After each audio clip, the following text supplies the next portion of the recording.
Meeting of the Metropolitan Public Transit Authority. I'm Mark Jarrell. I'm chair of the Mecklenburg Board of County Commissioners. Thank you. And I'll be presiding over the initial portion of the meeting this evening until we have the election of a chairperson of this authority. In attendance as well are also the county attorney, Tyrone Wade, and clerk to the board, Christine Smith.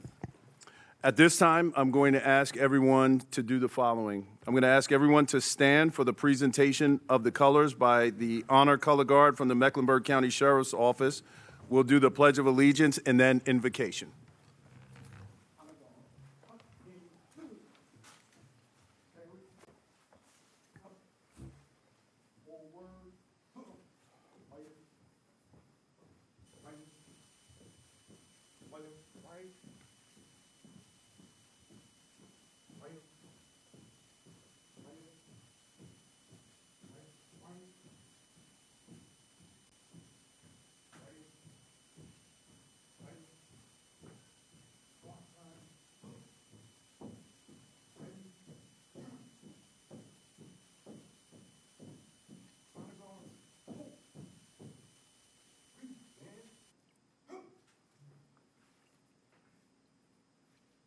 I pledge allegiance to the flag of the United States of America and to the republic for which it stands, one nation, under God, indivisible, with liberty and justice for all.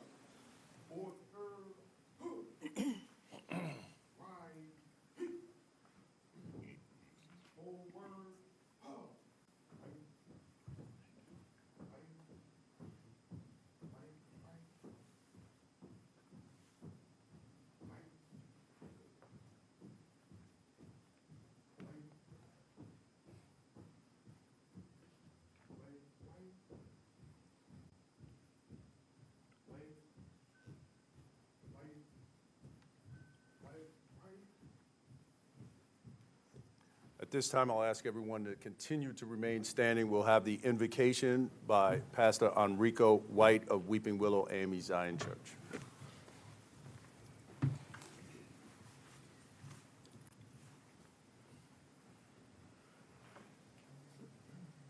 May we pray.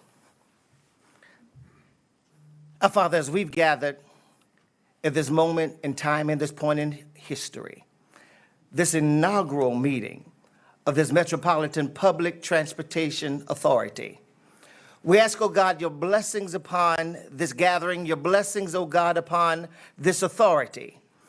We ask, oh God, that regardless to how each has gotten here, may none forget why they are here.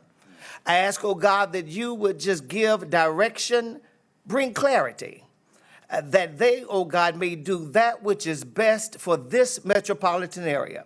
We ask, oh God, as they have been chosen and selected, that you, oh God, again, would give direction for the good of this community, that we may be the better in the north and the south, the east and the west, and all of the surrounding areas, that we may be a model of what community looks like and how we work. Again, we ask your presence, we ask your power, we ask your direction in thy precious name.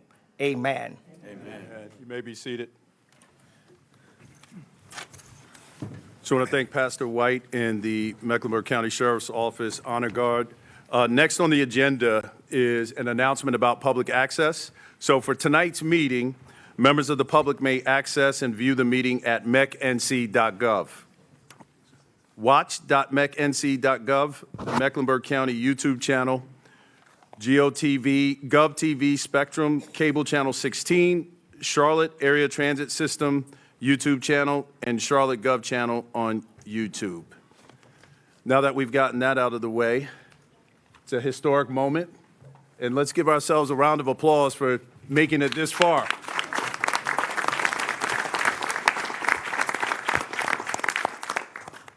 Next on the agenda, we will have comments from some of our elected officials, and specifically our mayors, and we are going to start with the Honorable Vi Lyles, Mayor of the City of Charlotte.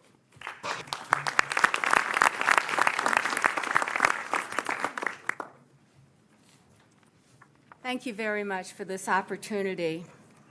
You know, public service is one of the most important duties. Let's see how this works. Okay, let me start again. Public service is one of the most important duties that we have in this country. So I want to thank everyone for being here and for the members of the MPTA who have volunteered to serve on this board. This board is a tremendous opportunity for us. And I want to say this journey to get to this moment wasn't very easy. In fact, it was pretty hard. I even thought sometimes we wouldn't make it. But look at us here today. I really want to especially thank Harvey Gantt. He's not here, but just to let him know that how much we really appreciated the work that he did. You know, Harvey Gantt was the chair of the Charlotte Moves Task Force. That was 5 years ago, and here we are today. Think about that. This is the catalyst, the work that they did for the entire effort. It was a group of people who believed that we could do something that others might think impossible. I want to thank all the mayors for sticking together over the years and tackling some tough challenges. You know, renegotiating an interlocal agreement while chasing legislation in Raleigh was no small task. We have done so much together. I feel like we've created a sisterhood and a brotherhood together. I think it's made our regional part of what we are in this community work best for us. But I have to kind of laugh and think about this. I remember all of the places that we've gone. We went everywhere, from Mooresville to Cramerton to Gastonia, holding meetings and debating the next steps. And in that way, we knew that we logged more time, as someone says, as a campaign bus during the season of voting. But I want you to know that what we say now having logged all of that and all of that experience, once and for all, what we learned is that there's no challenge too rough or tough when you put together enough mayors in the same room long enough. And I want to thank Commissioner Lee Altman, who has been such an advocate for all this work along the way. And I want to thank Team Charlotte for believing we could actually buy the red line, and the city council members who actually made that decision. I would say that they were so bold, and they did it because of the investment. Now, of course, it was $90 million as well, so that probably had a little bit to do with it. But what I would say to you today on this city council, I don't think that there's one person over here that's not courageous enough to say, we accomplished this and we did it well. I want to thank the voters who came out this November, the business community for leaning in a way that other communities are actually calling us now and saying, what did you do in Charlotte? I think that we all know that we do things well, and that's what makes a big difference. I want to say that I'm grateful to have worked along with almost everyone in this room, to have the opportunity. But you know what? This is more about what we can do for the communities that we have. This is an opportunity for our local small businesses to thrive. It's an opportunity to create good-paying jobs, to build and run a system that will move our community. I know not everyone in here, even sitting in this room, supported the referendum, and that's okay, because leadership means that you listen and you work together and we move forward. It's critical that we learn from those concerns and work together to implement a system that benefits the entire community. We cannot, we will not repeat the past mistakes. We must address displacement of our residents and our businesses. There's a lot of hard work to be done in the next months and years, and how we choose to do the work will be just as important as the work itself. Our goal is simple, a place where everyone can move safely, efficiently, and reliably, whether you're going to work, school, or home. My hope, you guys have me out here, I'm getting ready to go see the little children that I have, the grandchildren that I have, and I look at this and I think about it. We want to see the young people that we have in this city now. We want them to be successful. I want us to all look back on what we did to see the seeds of a great organization that serves our city, a thriving community, a city that's connected by what all of us do together. Speaking as a former city employee and the mayor of Charlotte, I can tell you that the people who work for CATS are some of the hardest working people, the most dedicated individuals that you would meet. And as we go through this, I just want us to know, we embarking on major infrastructure and roadway projects seeking to improve how people get around, alongside this new board that's being created this evening. So I'm looking forward to this. I think it's really one of the most important things that we can do, the most important initiatives that we can take. So in a spirit of partnership and tackling the hard work ahead, I want to say thank you, all of you, for what you're going to do and what you're going to create, because it's going to be really good. Thank you very much.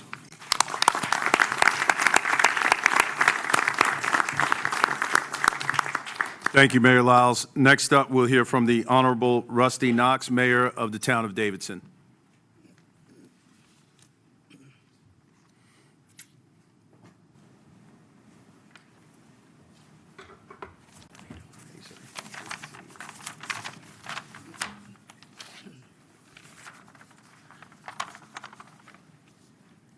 Chair Jarrell, managers, fellow elected officials, and members of the MPTA.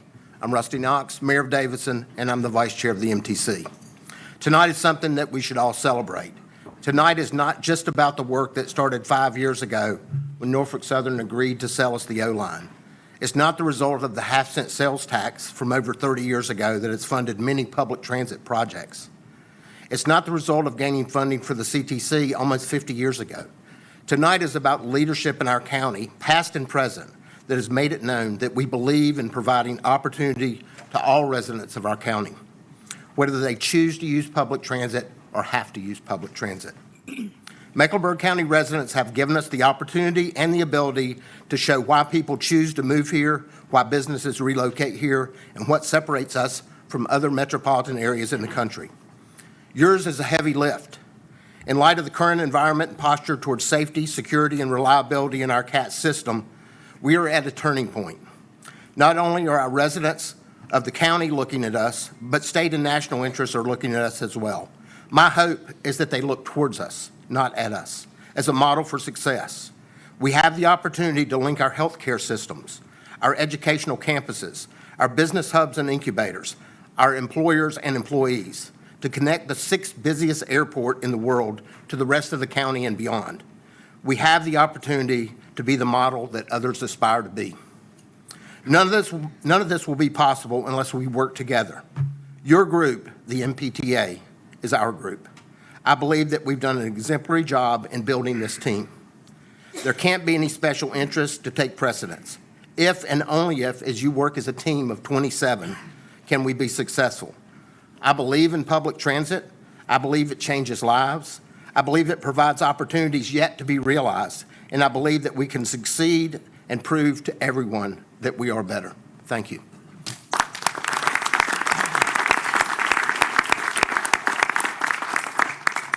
Thank you, Mayor Knox. Next, we'll hear from the Honorable Christy Clark, Mayor of Town of Huntersville.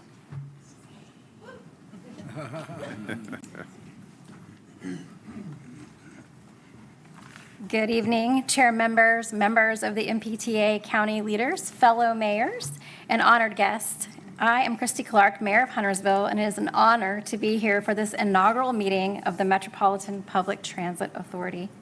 First, I want to thank Mecklenburg County and each of our towns and municipalities for the leadership it took to get us to this moment. Passing the transit tax was not easy. It required collaboration, trust, and a shared belief that investing in mobility is an investment in our people and our future. The effort reflects the very best of regional leadership, unlikely bedfellows, and it deserves recognition. I also want to congratulate our appointed representative, T. Anthony Lindsay, to this authority.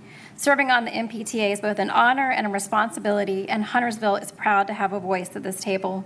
We know the work ahead will be complex, and we are confident in the leadership and perspective our representative will bring. As we begin this work together, I want to ground us in something simple but essential. Public transit is for the people of our community.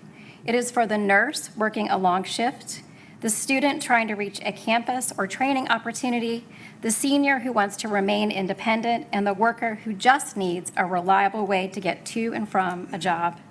Transit is not an abstract policy. It is a daily reality for thousands of our neighbors. Our responsibility is to make sure this authority never loses sight of the truth. Every decision we make should be guided by how it improves access, opportunity, and quality of life for the people we serve. That means building a system that is safe, reliable, and responsive to all the needs and parts of our county, from our urban core to our growing towns like mine. This inaugural meeting marks the beginning of a new chapter in regional cooperation. Success will depend on partnership, transparency, and a willingness to listen to one another and to the public. If we stay focused on the people behind the plans, the authority can deliver a transit system that reflects our shared values and strengthens our entire region. Thank you for your leadership, your service, and your commitment to the communities we represent. I look forward to the work ahead and to what we'll accomplish together. Please have happy holidays and a happy new year with your families. Thank you.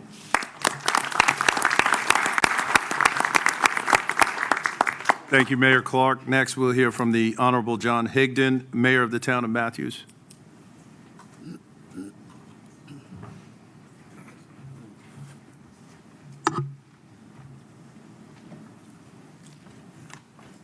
Good evening. I had a little bit of a difficult time to getting here tonight, so we need to do something about traffic, I think. I want to thank everybody that's on the MPTA, whether you were volunteered for it or voluntold. I know many of you, and I know that you'll do a great job. I want to especially recognize our representative from the town of Matthews, Dana Stuzenki, who's our traffic planner, and she's going to do an awesome job. Her alternate is our town engineer, Susan Havina Woolard, and she's equally qualified, and we're looking forward to the service that they'll do. I do want to say that today I looked at the Board of Elections website, and I looked at the referendum and where it passed and where it didn't. And where I live in Matthews, nearly the entire southeast corner of the county did not vote to approve this tax. And we didn't in Matthews because I've told the story many times. I recall in 1994, long before I was an elected official, going to a Christmas party about this time of year, and one of the town commissioners from Matthews high-fived me and said, "John, we're going to get light rail in Matthews." That was 31 years ago. And I'm cognizant now that we're probably not going to get it for another 30 years, and that's a lifetime. So my challenge to you on the MPTA is to think about that and to have some grace and to think about the folks that live in the southeast portion of the county that are a little discontented and don't think they're getting their full measure of this, the amenities that this tax is going to deliver. So I hope you'll consider that. Brad Simmons, I hope you'll consider that. And I had lunch recently with Ned Curran, and we spoke about that as well. So, you know, if you could throw us a bone, we would appreciate it. That would really do a lot to ensure trust. And we're not looking backwards, we're moving forwards. I wish you all the best, and we're here to be 100% supportive of your efforts. Thank you.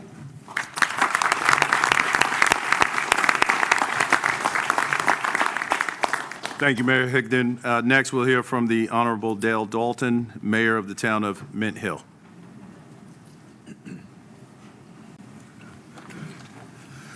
Well, I too am very excited about being here for the inaugural meeting.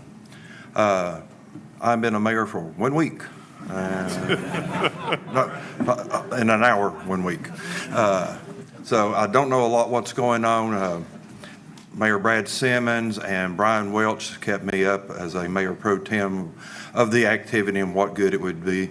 He spoke many, many times with you, Liz, about working with you, and I'm looking forward to working with everybody as well and getting up to speed. And let's take this project and get some things done, because it took me 1 hour to go 20-something miles tonight. So we've got to get something done. But thank you all, and I hope to see everybody and work with you.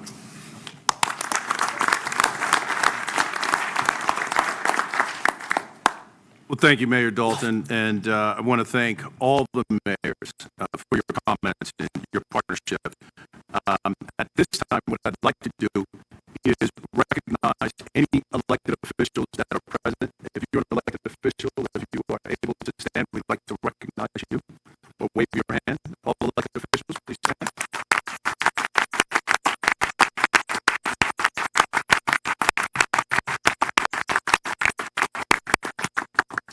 Thank you all for your service and your leadership. We are here. One of the reasons why we're here is because our managers worked really, really hard to get us to this point. And we want to take a moment for all the managers that are present to please stand and be recognized.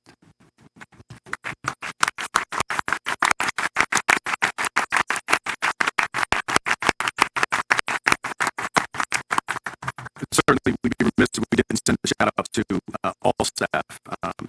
So we want to thank you. Before I start my remarks, and tonight has been really reflective. We are ahead of schedule, so I'll tell everybody that. I love it. One thing, particularly as elected officials and folks that live in our community, we are and should be thankful of those that have gone before us, and we stand on the shoulders of many that have gone before us. And today, I was reminded that we have lost a giant, not only for our state, but for the entire country. The 69th and 71st governor of this great state transitioned today in exchange time for eternity, and that is Governor Hunt. And before I proceed with my remarks, I would like for us to take a moment of silence and remembrance of and honoring Governor Hunt. So I ask everyone to just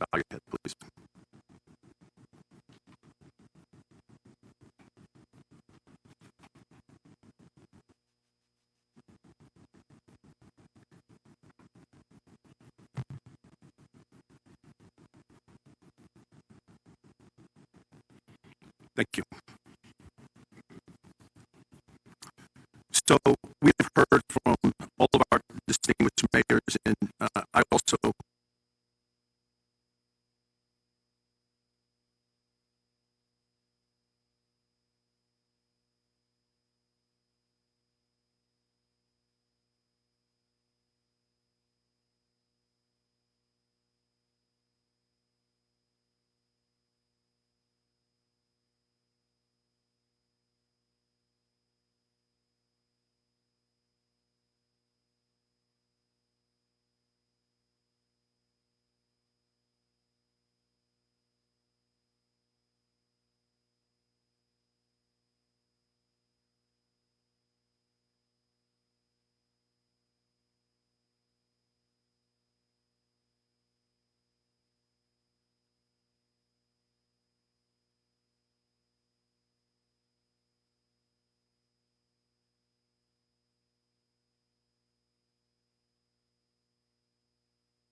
we all know that leadership requires us to do what is right, even when it's difficult.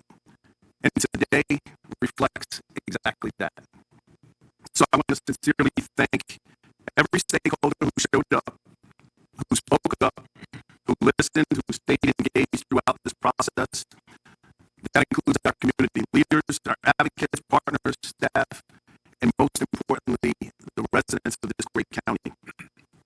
Your willingness to lean into dialogue instead of division is what made this moment possible.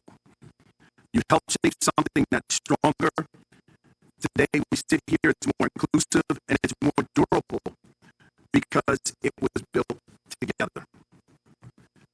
And if anybody is unclear about our why, I really feel like our why is clear.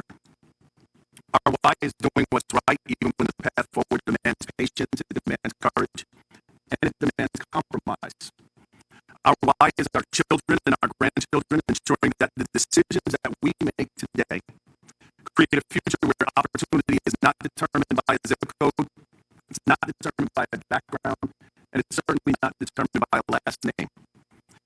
Our why is access to opportunity and real tangible access that connects people to jobs, education, transportation, and economic mobility across this entire region. The MPTA represents more than authority or structure. It represents our shared belief that progress should be inclusive, that growth should be equitable, and that systems should serve the people and not the other way around. So as we embark on this journey together, let's remember this moment. Let it serve as a reminder that when we lead with respect, when we center people, and when we stay anchored in our why, we can build something that truly moves Mecklenburg County forward. And tonight I'm appreciative of the trust in this room, the trust from the community. I want to especially thank my colleagues on the Board of County Commissioners. A lot of moving parts forward for their collaboration and for their leadership. As you heard earlier, Commissioner Altman was a major force in representing Mecklenburg County, and I want her name to ring in posterity so when people hear this 100 years from now, they know what she meant to us on the Board of County Commissioners and her leadership.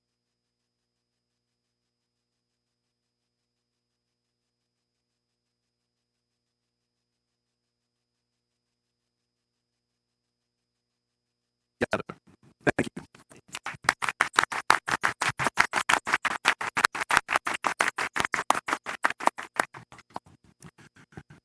All right, now, trustees, we'll have you introduce yourselves, and we're going to start to my right with Alicia Davis Stedman, and we'll come around the dais and on the left. If you will just state your name and your appointing jurisdiction, please. Alicia Davis Stedman, Mecklenburg County. Clayton Seeley, Mecklenburg County. Kenneth Shore, Mecklenburg County. Justin Harlow, Mecklenburg County. Julie Eisel, Mecklenburg County. Mike Bryant, Mecklenburg County. Matt Wall, Town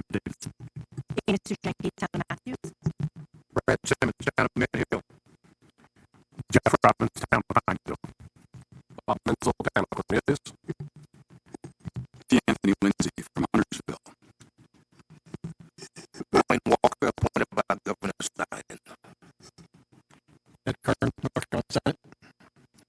David Longo, North Carolina House of Representatives. Katrina Young, City of Charlotte. Cameron Pruitt, City of Charlotte. Peter Eggpappas, City of Charlotte. Jocelyn Jones, thank you. Jocelyn Jones, Nolly, City of Charlotte. Rebecca Mack, City of Charlotte. Christy Long, appointed by the Mayor of Charlotte. David Howard, City of Charlotte. City of Charlotte. Frank Emery, City of Charlotte. Wyatt Dixon, City of Charlotte. Todd Collins, City of Charlotte. And I'm Charles Bowman, a mayoral appointment. Thank you all for lending your time and talent to this effort. Now is the moment that you've all been waiting on.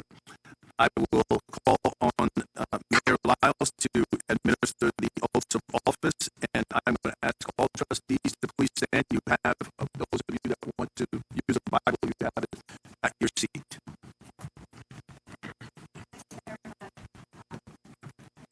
You have the microphone, Madam Mayor. Thank you.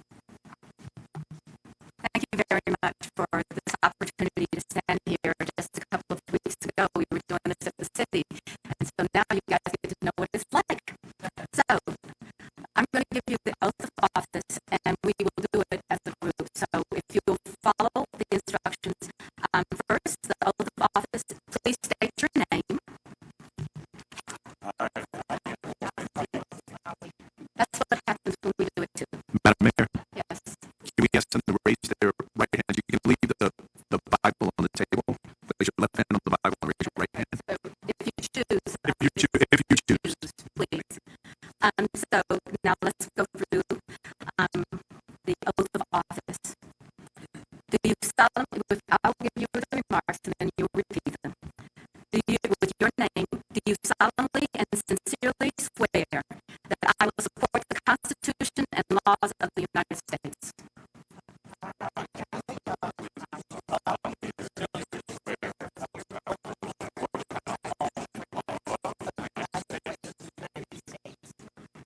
That I will be faithful and bear true allegiance to the state of North Carolina.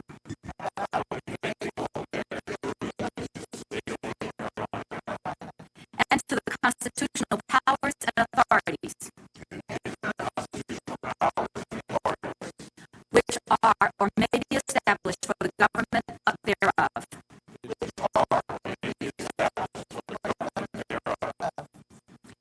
That I will endeavor to support, maintain, and defend the Constitution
member that will need to pick it up when he returns. All right. All right. Thank you. All right. Now we've got some additional business that we need. First item that we need to move to is the adoption of governing rules. I'm going to ask for your indulgence just for a few minutes so I can read this. There's a preliminary matter we'll have to address before conducting business. Currently, the authority does not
The initial appointment shall be for 2-year terms to be determined by lot at the first meeting, except one member appointed by the General Assembly shall be for a 2-year, and the initial term for the other General Assembly shall be for 4 years.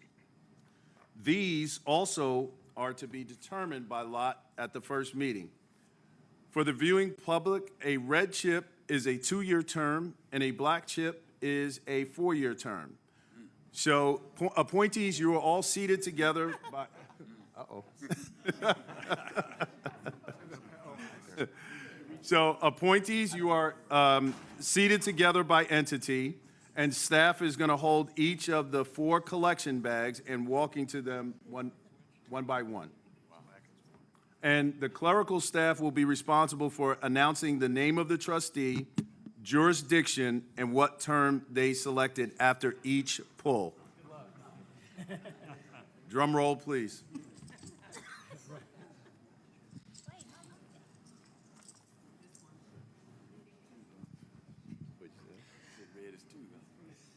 Ms. Stedman, 2.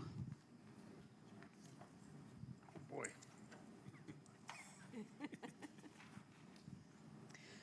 Mr. Sealy, Mecklenburg County, 4.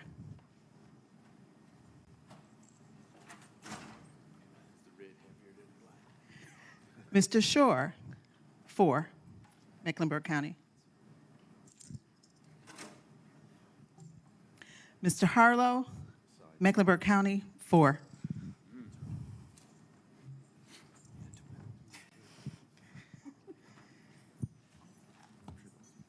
Ms. Islett.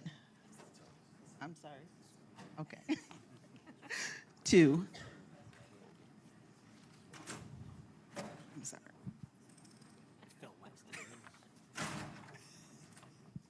Mr. Bryant.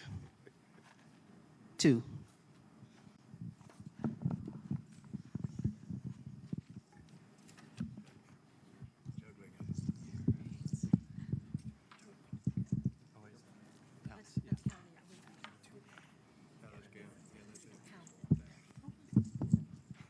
Mr. Walt, Town of Davison, 4.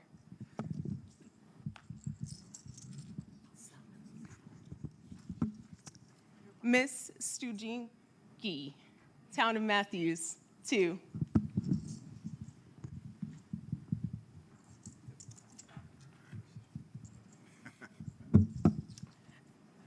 Mr. Simmons, Town of Mint Hill, 2.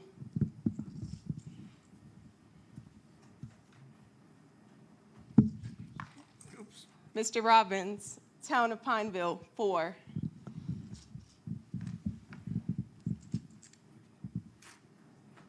All right. Menzel? Yes. Mr. Menzel, Town of Cornelius, 4. Let's see. Yeah. Feels like there's only one left.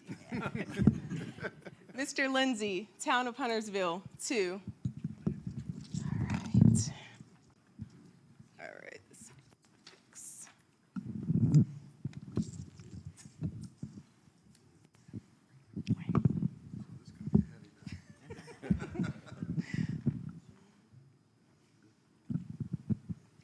Mr. Curran, NC Senate, 2.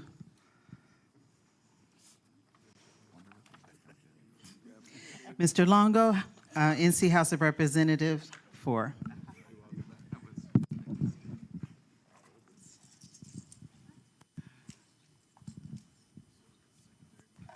Ms. Young, City of Charlotte, 4. Mr. Pruitt, City of Charlotte, 4.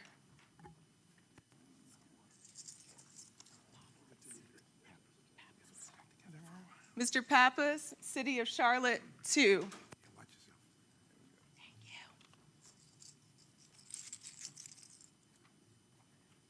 Ms. Noli, City of Charlotte, 4.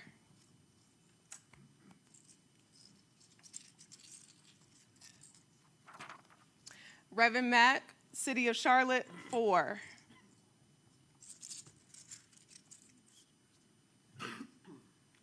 Ms. Long, City of Charlotte, 2. Mr. Howard, City of Charlotte, 2. Ms. Griffith, City of Charlotte, 4.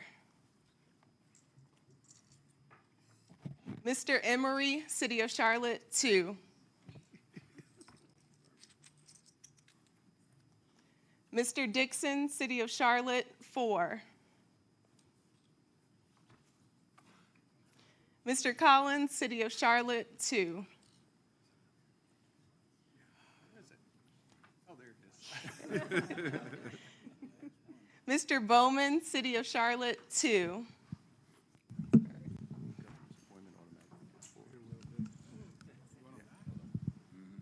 Souvenir. Oh, yeah. Can someone verify that the governor's appointment gets 4 years automatically? Is that correct?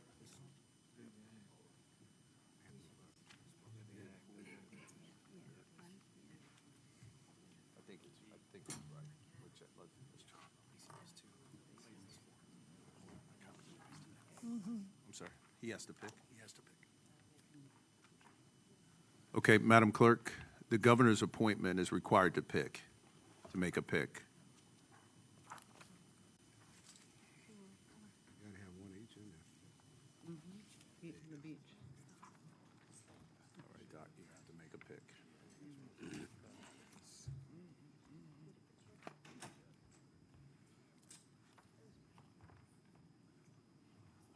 Mr. Walker, 4. All right. Better ask to make sure it was red one in there. Thank you. We already have his. We have his sign. Emily has it. All right, so everyone has chosen their chip. Congratulations. And so we are ready to move forward with the next order of business, which will be the selection of the chair. So the process that we're going to use is we will take nominations for chair. All nominations require a second to be considered. I'm going to ask if you are making a nomination to please raise your hand to be recognized if you want to nominate someone. Once we have all the nominations in, once all of them in, we'll close. Each nominee will have up to 1 minute to be able to ask for consideration. And if a nominee does not wish to serve as chair, they should make that fact known at the time the nomination is made. And so once all nominations are made, I'll entertain a motion to close those nominations under the names recommended. So with that being said, the floor is actually open, and I will turn to Justin Harlow. Thank you, Mr. Presiding Officer. I'd like to nominate David Howard for chairperson. Okay, David Howard has been nominated for chairperson. Are there any other nominations? We need a second. Oh, I'm sorry. Second. Seconded by Jocelyn Nolly. And the motion was made by Justin Harlow. Got it. Thank you. Okay. Let me get up 1 minute. You're making a nomination, I'm sorry. No, I was gonna move nomination to close. So Okay. Give me a second. I recognize Mr. Lindsay. Mr. Chair, I move that nominations be closed under said names. All right, it's been moved and seconded. All those in favor, let's see by show of hands. I don't know who seconded it. Oh, I'm sorry.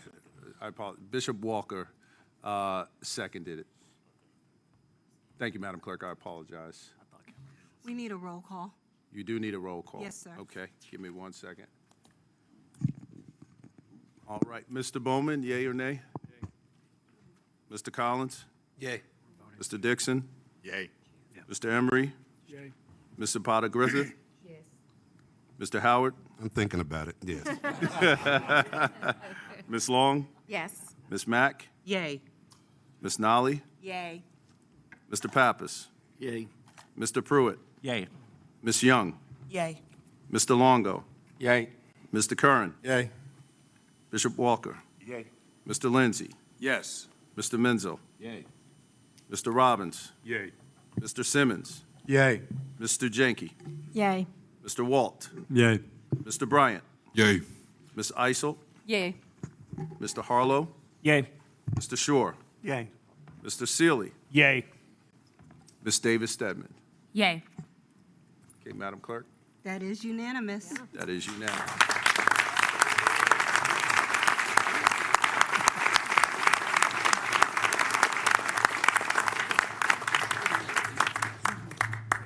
Well, clap is a little premature because that was to close the nomination. Now we got to vote. So let's. That's my fault. I'm sorry. That was to close the nominations off of Mr. Lindsay's move. So now the chair will entertain a motion. Who wants to make the motion? Mr. Pruitt. Mr. Chair, I move that we accept the nomination of David Howard to be our inaugural chair by acclamation. Okay. It's been, okay. The motion was made by Mr. Pruitt. It was seconded by Bishop Walker. We will conduct another roll call vote. And, I'm sorry? Acclamation, you don't need a vote. Acclamation, you don't need a vote. I don't have to. All right, so we don't have to go through a roll call vote. Thank you, Mr. Lindsay. Are there Are there any objections? Hearing none. Mr. Howard? Congratulations. Congratulations.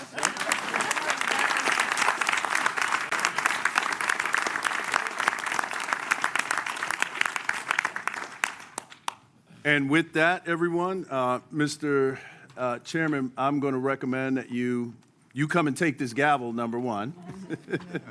Congratulations to you. I'm going to recommend that you take a 10-minute recess, and not for everybody to roam around, but let's give him time to just get acclimated and get into the seat and get the script going. So I will, if you'll come forward, Mr. Chairman, I will move out of your seat and let you take over the rest of this meeting. And while he's coming, will you all just show appreciation for our clerk's office, for the city and the county for what they've done, and for our attorneys.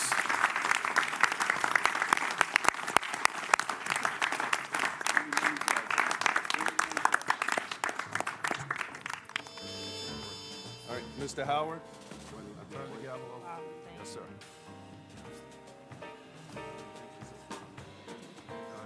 We'll go into recess for 10 minutes.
Travel.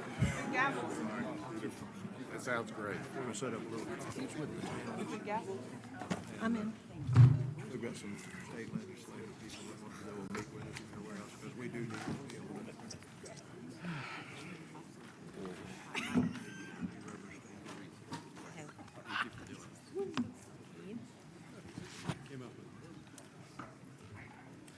Good evening, everybody. Good evening. Calling this meeting back to order. I will just take a few minutes to say it is not lost on me that this is an important job.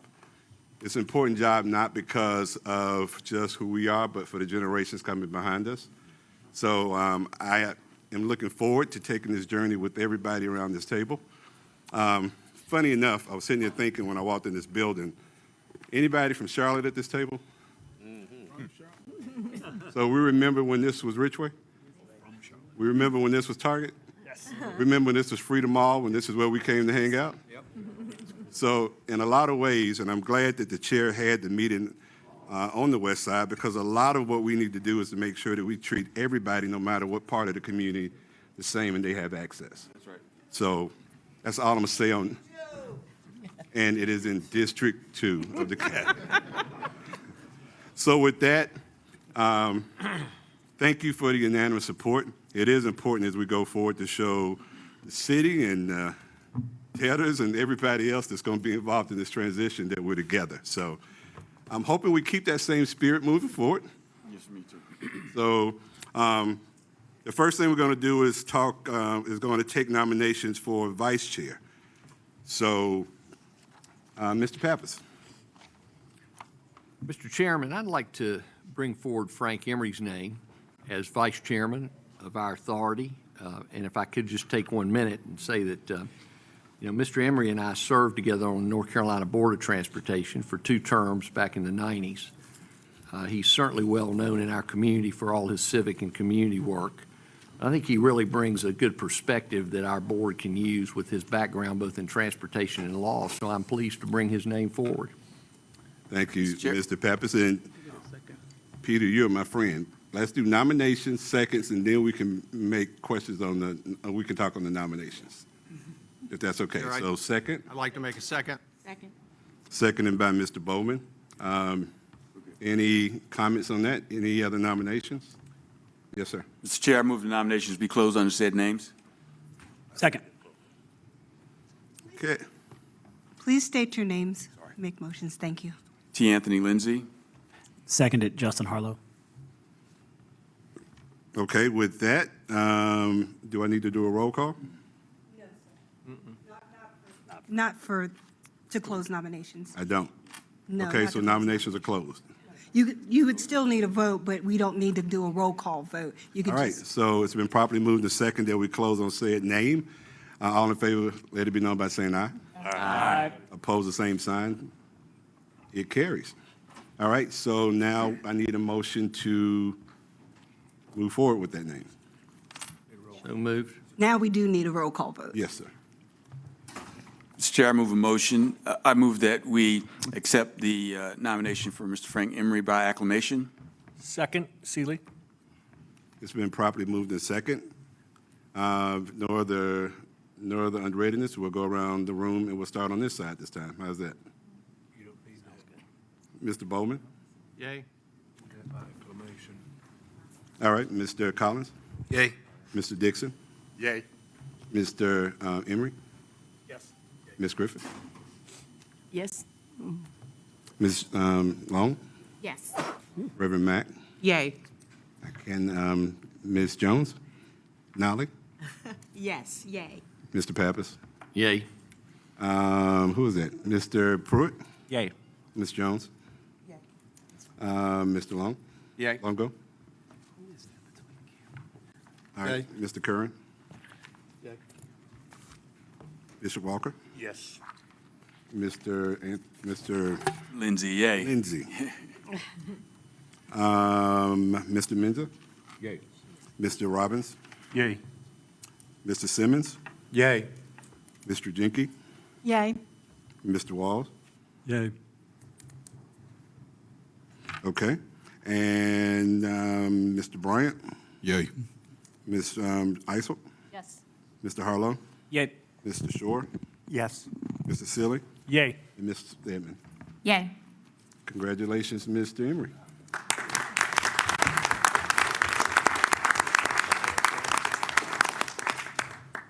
All right, next we'll take nominations for secretary.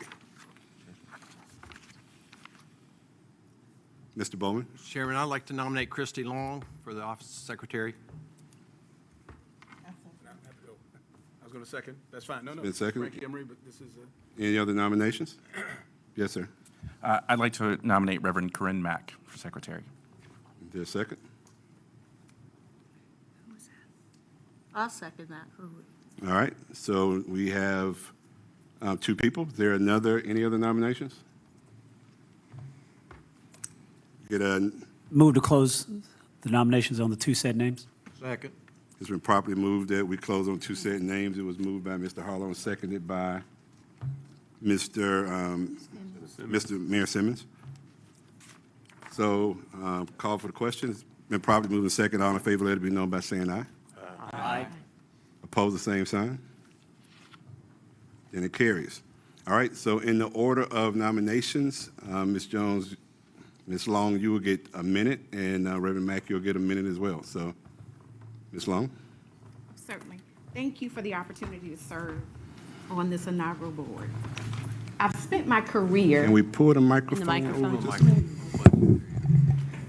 I've spent my career at the intersection of standing up new organizations and ensuring that risk and controls were in place. I think what this board needs as an inaugural board is really someone who can take us from governance to execution.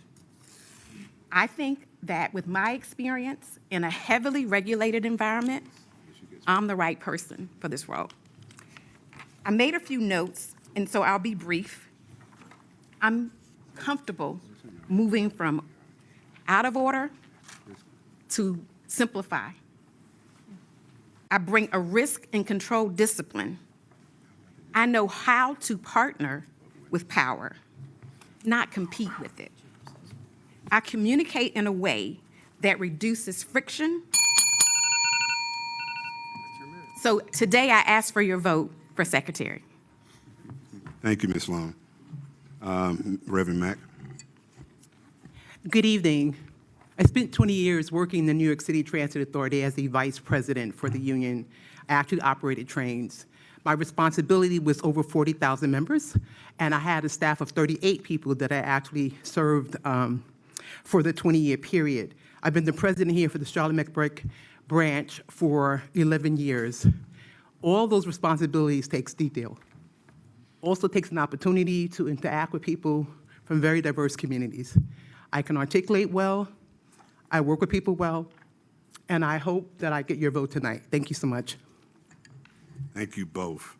So, Madam Clerk, I think the way we're going to do this is actually go around the room and ask each person to tell us which person they'd like to vote for. That is correct. Okay? All right, so we'll start on this side. I won't be hard-headed. I'll take the script. Ms. Stedman. Christy Long. Mr. Sealy. Christy Long. Mr. Shore. Christy Long. Mr. Harlow. Ms. Mack. Do last one. Ms. Long. Mr. Bryant. Reverend Mack. Mr. Wall. Christy Long. Mr. Jenke. Christy Long. Brad Simmons. Christy Long. Mr. Robbins. Reverend Mack. Mr. Menzer. Reverend Mack. Mr. Lindsay. Reverend Mack. Bishop Walker. Reverend Mack. Mr. Curran. Christy Long. Mr. Longo. Christy Long. Ms. Young. Christy Long. Mr. Pruitt. Reverend Mack. Mr. Pappas. Christy Long. Reverend Mack. You skip me, Dave. Oh, I'm sorry. I'm going down the Reverend list. Yeah, Ms. Nolly. Reverend Mack. Okay, now Ms. Long. Christy Long. Reverend Mack. You skip me. Reverend Mack. Ms. Griffin. Christy Long. Mr. Emery. Christy Long. Mr. Dixon. Christy Long. Mr. Collins. Christy Long. Mr. Bowman. Christy Long. Congratulations, Ms. Long.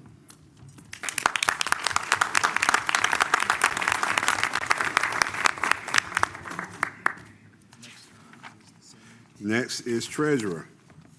So, Mr. Pappas. I'd like to nominate Mr. Ned Kern for the office of treasurer. Second. Robbins. I'll come this way. Mr. Menzer. Yep, I'll second that. Okay. So, any other nominations? Could you repeat who nominated and seconded? Mr. Pappas did the nomination. Mr. Menzer is doing the second. Thank you. Any other nominations? Mr. Chair, Yes, sir. move nominations be closed under said names. Second. It's been properly moved and seconded. We close on said names. All in favor of closing, let it be known by saying aye. Aye. Opposed, the same sign. That motion carries. I get a motion for the name. Move to accept the single name for treasurer. The second. I second. Okay, Okay. I know who that was. Christy Long. Christy seconded. Okay. It's been probably moved and seconded. We close on the name that we closed on. So all in favor, let me know. I need a roll call. Yes. All right. Ms. Stedman. Mr. Curran. Mr. It's Kern. just. Oh, yay. Yay. Just a yay. Just a yay. Yay. Mr. Silly. Yay. Mr. Shore. Yes. Mr. Harlow. Yay. Mrs. Isel. Yes. Mr. Bryant. Yay. Mr. Wall. Yay. Mr. Jenkins. Yay.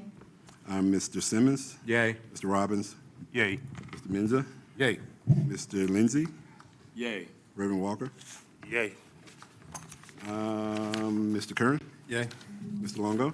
Yay. Ms. Jones. Ms. Young. Mr. Pruitt. Yay. Mr. Pappas. Yay. Ms. Mack. Ms. Nolly. I'm going the order they gave it. I'm sorry. It's okay. Ms. Nolly. Yes. Reverend Mack. Yay. Ms. Long. Yes. Ms. Griffin. Zapata Griffith, yes. Yes, Lucille. We'll talk. Mr. Emery. Yes. Mr. Dixon. Yes. Mr. Collins. Yay. Mr. Bowman. Yes. Thank you. I think that is the hard work. The rest of this is studies, right? That's right.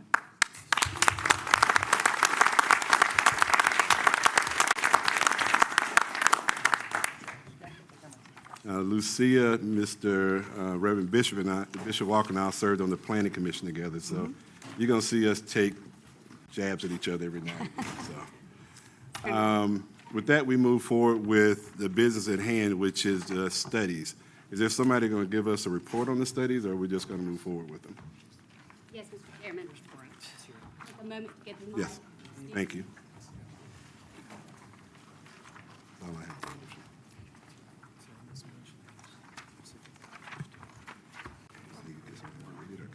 Good evening. I'm Catherine Clodfelter. I'm an attorney at Parker, Poe, Adams, and Bernstein. I am one of the numerous consultants whose brains and experts went into the report that you have before you, and I am here to discuss with you about the report. I'll do a little bit of the background, a little bit of just getting on the same page, and talk to you about why I am sitting here talking to you. And then I want to go into two summaries. As you can see and probably know from what you read, the studies are split into 5 different sections. I'm going to skip right to, in my summary, section 5, because I think it's the analysis of all the other sections, and it's probably the one you are thinking about the most. But I do want to give you a summary of the flow, the rhythm and rhyme of sections 1 through 4, because they are largely similar in how they come out, and it will give you a bit of a understanding of the path before you, I hope. So to start, I also want to acknowledge that I am joined by Scott Leo and Jorge Luna, again, 2 of the consultants in the group. Parker, Poe, Adams, and Bernstein was the law firm involved, and VHB is a team of engineers who are also involved. To get on the same page, you all, of course, know that the PAVE Act began this whole process and set out requirements that the authority undertake studies of 5 definite sections, 1 that was at the discretion of the authority. So I'll talk through what those 5 are just to make sure we're on the same page. The authority was to study by January 1st, 2026, the legal and financial considerations of 1, a transfer of assets from CATS to the new authority, 2, outstanding debt that the CAT system has, that the public transportation system has. The 3rd being intergovernmental agreements. You'll note that that is intergovernmental, so there are private agreements that are out there that this study doesn't mention or contain. And the 4th was the study of a transfer of employees, HR. So those are the first 4. The 5th, using the words straight out of the PAVE Act, was to be a recommendation as to whether a transfer of assets, liabilities, and operations was feasible and advisable. And I will say, so you understand, when we say advisable, we are not talking in a policy sense. Our consultants took that to mean the PAVE Act asking, are there any insurmountable barriers, obstacles to a transfer so that it would be not advisable to do what's set out in law? So answering two negatives in the positive, we are discussing whether it is advisable. I'll go back and start at the beginning of why I'm here talking to you.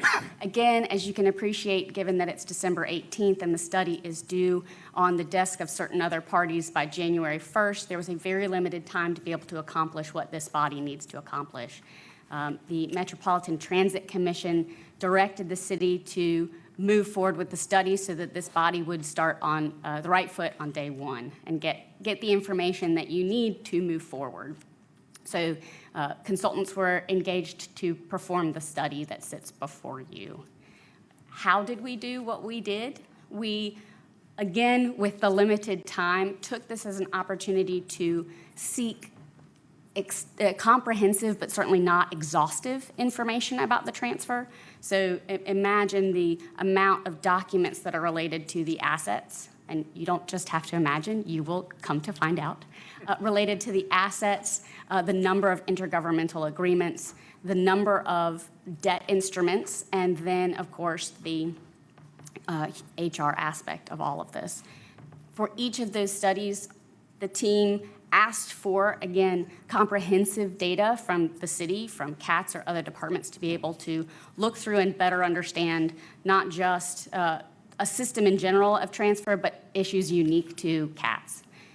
Once we gathered that data, which is all set out in each section within the report you have before you, we then went to what are the legal and financial considerations that will have to be dealt with in order for a transfer to take place?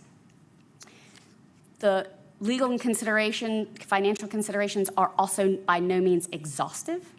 There will be things that come up that are not listed in the study. The study is not meant to be comprehensive. It is not, exhaustive. It is meant to lay out an issue spot to know whether or not this is all feasible and to give some information so when you start on day one, again, this is sort of the ground zero. When you start on day one, you have some information to work with. That leads me to what this study is and what it isn't. This study is not a binding path of what the authority will do. It is not telling you here are the things that must be done or the way in which they must be done. It is at its most useful, high-level issue spotting, those considerations, to try and give the information that's going to be needed to take the first actions. It is, like I said, a general idea of the things that will happen as you set up a public body, so both the practical as well as some of the timeline considerations. A lot of what is before you as a body involves the practical reality of setting up a public body. There are both legal and practical requirements that are set both in the PAVE Act and by other law that the PAVE Act refers to that will guide and sometimes influence greatly the decisions and the timeline before you. So a good amount of the considerations really depend on the timeline, the practical nature of what you're doing, and the legal structure that the PAVE Act sets out for the public body. What it is not, again, is legal advice. So we are a team of lawyers who were here to make sure that the legal considerations were set out as we saw them. But again, with the practical, with the necessity for day one, there will probably be a team of professionals who you hire to help you undertake setting up a public body and going through all the actions that are required under the PAVE Act for the transfer of assets, liabilities, and operations. All right, so now that I've taken you through who I am, what this is, what this isn't, I'll go ahead to the meat, which is study item 5, right? A recommendation as to whether this is feasible and advisable, and by this I mean only looking at a transfer of assets, liabilities, and operations. Yes, it is feasible. You are a public body, and as a public body, the authority and the city can do the main issues that are going to arise in a transfer of assets and operations. And let me talk through those two things just a little bit. The biggest hurdles out there, both on a legal and practical stage, are that there is existing debt associated with the CATS system. That debt cannot transfer. That debt cannot transfer. I'll say that again. There is also collateral that exists to secure that debt. So either collateral that was purchased with that debt or otherwise identified with the debt instrument, and the debt instrument says, in other words, the agreement that was entered into in order to take out the debt, that says you cannot transfer an item of collateral while it is securing the debt. So on day one, no matter what the PAVE Act says about transition timeline, there will be some collateral, some assets that cannot transfer. The good part of being a public body and under the PAVE Act is that this authority has the ability to enter into what's known as interlocal agreements. It's under the interlocal cooperation statute.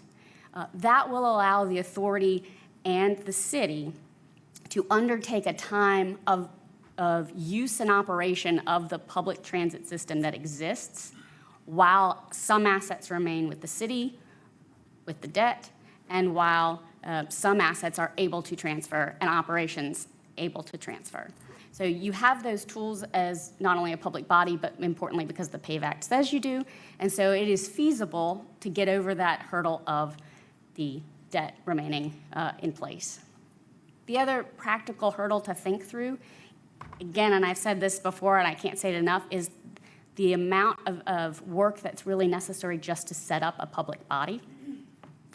That work also has to be somewhat duplicated in order to have employees. As you can all appreciate, there are certain HR policies, benefits, et cetera, that must be in place in order to have employees covered by those policies, right? So the PAVE Act does require the entrance into the local government employees retirement system. There are other benefits that are currently offered by CATS, by the city to CATS personnel, that this authority will want to consider whether or not to also provide to employees. So the act of doing that simply takes time, and that's just a practical issue. Fortunately, there are a lot of companies that do this all the time and some local governments. So there are methods out there to help in a transition period, whatever you determine the transition period to be. So in looking at that, we were able to say, despite these large hurdles, there are tools out there, things that are set up and in place so that you all can achieve them.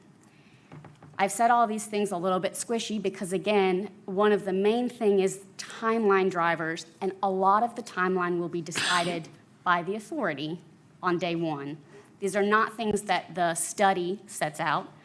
Timeline is not something that the study says this is when it must happen. It is something that the PAVE Act does drive somewhat. So in setting up all of these, important things to think through are the timeline under which a public body needs to be set up and a timeline under which all of the transfer needs to start occurring. So again, the PAVE Act realizing that debt cannot transfer, that certain assets won't be able to transfer on day one when other assets transfer, recognize that there will be a period of time and that there are agreements that will need to be entered into in order to make that achievable. So that's the feasibility element and aspect. I've hit high-level description of the hurdles. Again, the second part of that is, of course, is it not advisable? And the answer to us with the tools that the authority has in place, as we set out in the study, is that no, it is not advisable. So therefore, it is advisable to make a transfer. Not a policy, a discussion, but simply an analysis of whether or not there are possible pathways to achieve what you're required to do under the PAVE Act. Of course, I say possible pathways, again, because while the study might discuss some of those pathways so that it's clear to the reader they've been determined and dissected, they are not the required pathways. All of this can be done and will be done however the authority decides to do it. So that's the summary of feasible and advisable. That is study item 5. I'll go back now to study items 1 through 4 and give you just a summary again of how this sort of rhythm plays out based on the timeline issues I've also talked about already. Assets, as you know, that are covered with debt or are collateral for debt cannot transfer. The debt cannot transfer. And so while there might be a start date to a transfer is a period, not a point in time. But I've not actually said what assets are transferring. The PAVAC doesn't actually say what assets are transferring. It says the CAT's assets. And there's nothing in this study that says what is and what isn't. In fact, there is a good amount of work that it will take to determine the assets that are collateral, and the other restrictions that are on the assets. That's a fair amount of detailed time needed to end a determination. Some of that will be set out in all information that CATS has, and we have verified that CATS has all of that information. And some of that will be negotiation that you all start on day 1. Again, this is week 0. So the real first task is identifying and getting your hands around the transfer itself. Beyond that, understanding the restrictions on what's transferring and how the authority will work with, enter interlocal agreements with the city or other entities in order to make that transition happen, right? To operate the assets that aren't transferring, to agree on things like how liabilities will be handled, to agree on who will keep the insurance, all of those details. That's sort of a second phase. Then you get to the actual discussion of and implementation of that. Again, there'll be a timeline that you all will negotiate and think about and talk about. Setting that timeline is not in the study. There are some requirements in the PAVE Act, but they're really just beginning dates. So there'll be a period of transfer that this body will need to determine based on the assets and the restrictions on the assets and the operations. Following that, there might be a period of time in which some assets that are used for public transportation don't transfer, or some assets that are transferring are also used for other public benefit. And so it's most likely, though everything is still up to the authority and the study doesn't say it has to happen, but there's most likely going to be a time period in which after a transfer, there's still a lot of coordination and collaboration between the local governments to run for assets that have not transferred or that have some other public use. That's a general summary then of the rhythm of assets. That plays out for each of the studies. You'll have that same situation when it comes to intergovernmental agreements. You've got to identify them. You've got to figure out whether they can transfer. And then in determining that, you have to work with the other parties in order to make sure all of the restrictions or agreements and covenants that are set out in those agreements can continue so that the public transit system can continue as it exists, which is the words of the PAVE Act. The same thing with employees. There'll be that time period of identifying how and naming a time period of transfer. That might be one of the most important tasks that you take on. Again, I say might because you decide what's the most important task you take on, but certainly giving employees comfort and knowledge of when a transfer is going to take place is key to retention. So once I've gotten now through the summary of the 4 studies, 1 through 4, I've told you a summary of the feasible and advisable recommendation. The other documents that we provided are documents really to help you do what you need to do with this study. The PAVE Act says that the study is to be published and then submitted to certain other bodies by January 1st. So you have with you a resolution to adopt and publish the study report, and then a transmittal letter for when you are ready to send it to the General Assembly and all the other bodies. With that, I will stop and then get into any detail You tell me to. Why don't we start with the motion to actually, there are questions? Why don't we get a motion and then have questions on the motion? Do that? Is that okay with everybody? All right, so I'm going to read a motion, and then I'll look for somebody to move it and then second it. I need a motion to approve a resolution to accept and publish the studies as required in the payback, subject to the following language added to Study 5. And that is the observation and consideration in this study do not bind MPTA to any course of action or decision regarding the process of conducting the transition of CATs from the City of Charlotte to the Transportation Authority. The MPTA reserves the right to pursue alternative approaches for conducting this transition after additional studies. So motion? So moved. Been properly moved by Mr. Kern, seconded by Mayor Simmons. Any unreadness or questions? I thought somebody wanted to be recognized. Actually, I have Yes. a question. Yes, Ms. Dolly. Hi, thank you very much for the information. My question is regarding assets, and it may be here, I just didn't see it. So, for example, if someone fell on a train today, CATS is liable. If we transfer, and I'm assuming that, if we transfer those assets to the board, does the board then become liable in a legal way? Yes. So these are the perfect questions to be thinking about and asking a team of consultants who you will need to hire to get you through that transition period. There are absolutely liabilities in place, and there might be some you don't know about or are not predicting during the transition period, and then there'll be ones after the transfer has occurred. So all of those things are the things that you will have to determine item by item, asset by asset, based on other restrictions on the asset, whether that asset transfers. You get where I'm going? Yes, thank you. Reverend Mack. Thank you, Mr. Chair, and thank you for the overview. I have Okay, wait a minute. I'm sorry. Did you recognize me? I'm I sorry. recognize Mr. Mack. We're going to have to figure this out. Yes, I was saying I'm coming to you. So let me put it in order. Reverend Mack, Mr. Bryant, Ms. Isel. Thank you for the information.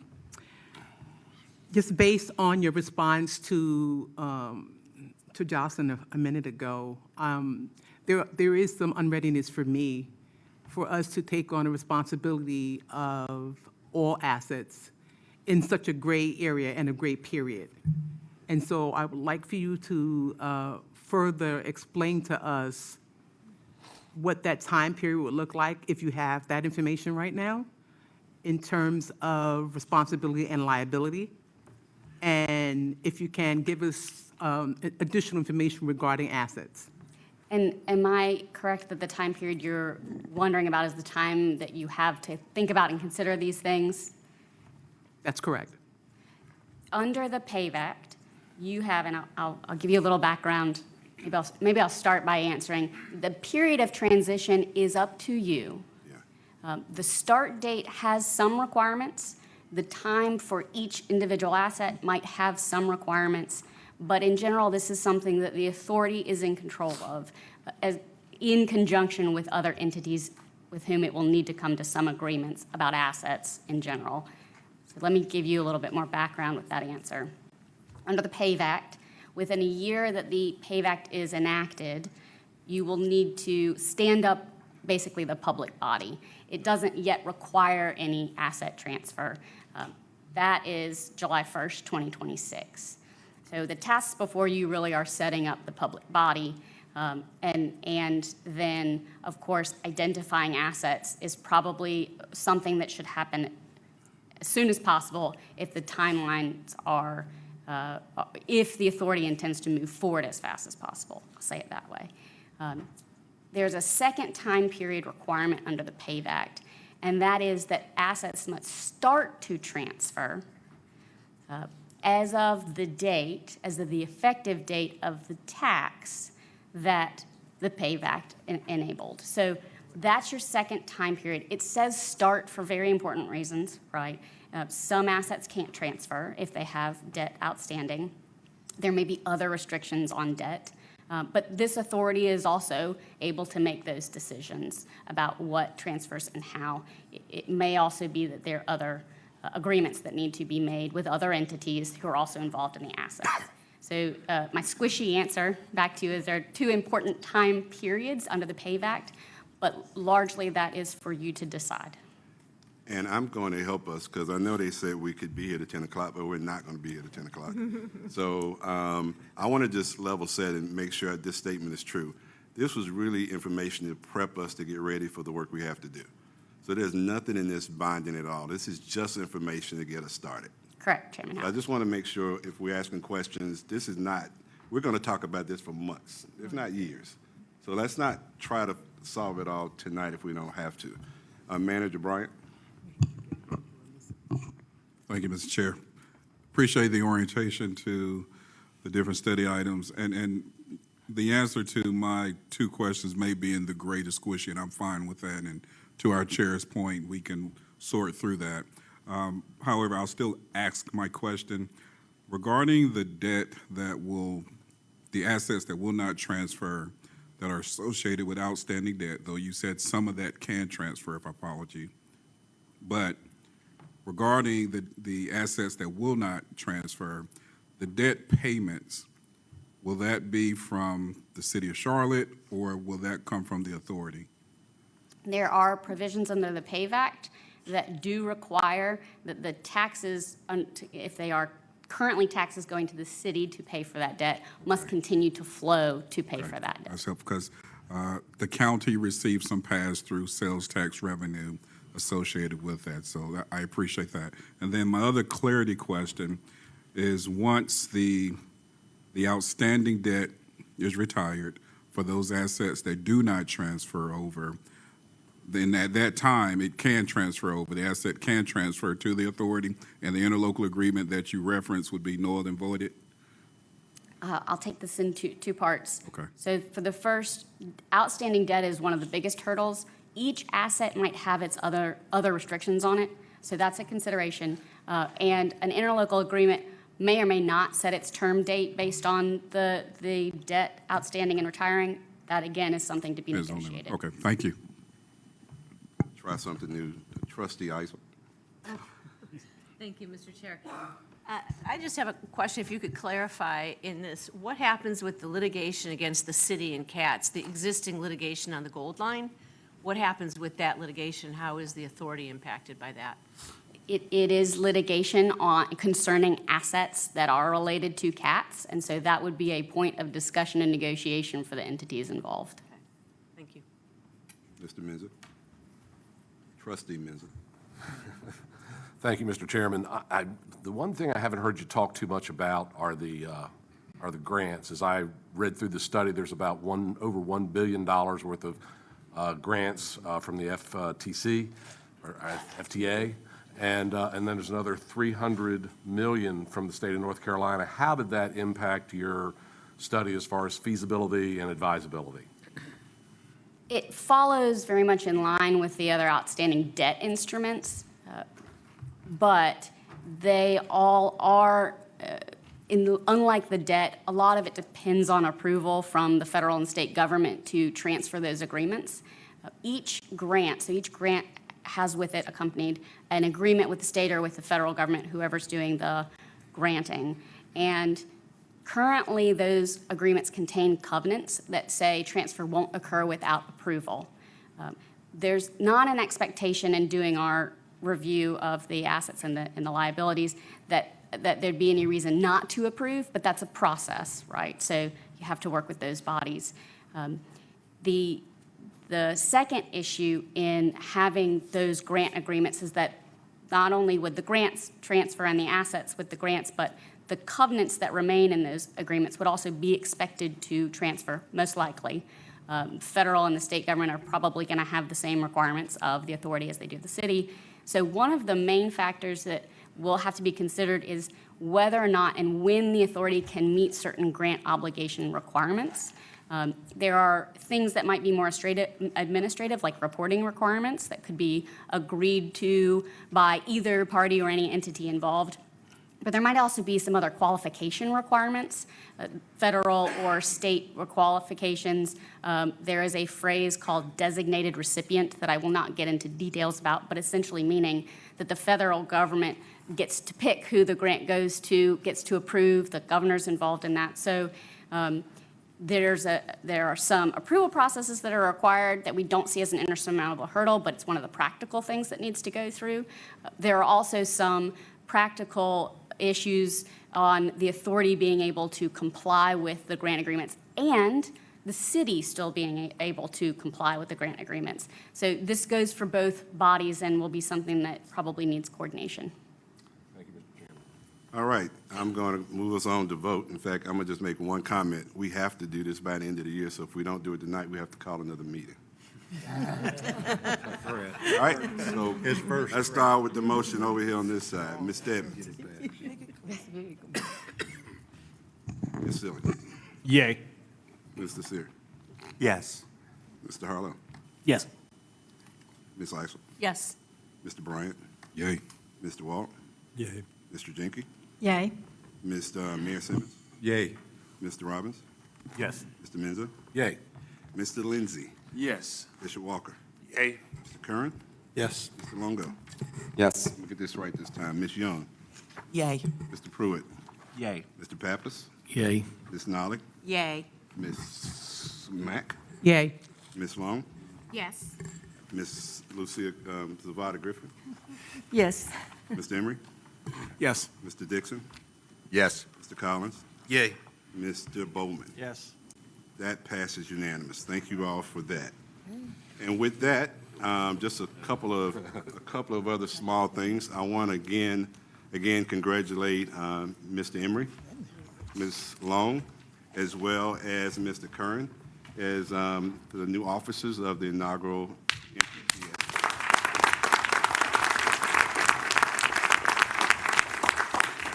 And I'm also going to get beat up if I forget to tell you don't move, because we have to take a group picture. If I did it. And any closing remarks from anybody? Quick remarks. Any closing remarks? Mr. Chair, would like for us to get a notification on next meeting as soon as possible, please. I will definitely make sure we get it out to you. All right, happy holidays, and motion to adjourn? So moved, Mr. Chair. Second? Second. All opposed? Second. All opposed, stay here. Should I pick one? I don't think anyone's going to vote. Anybody.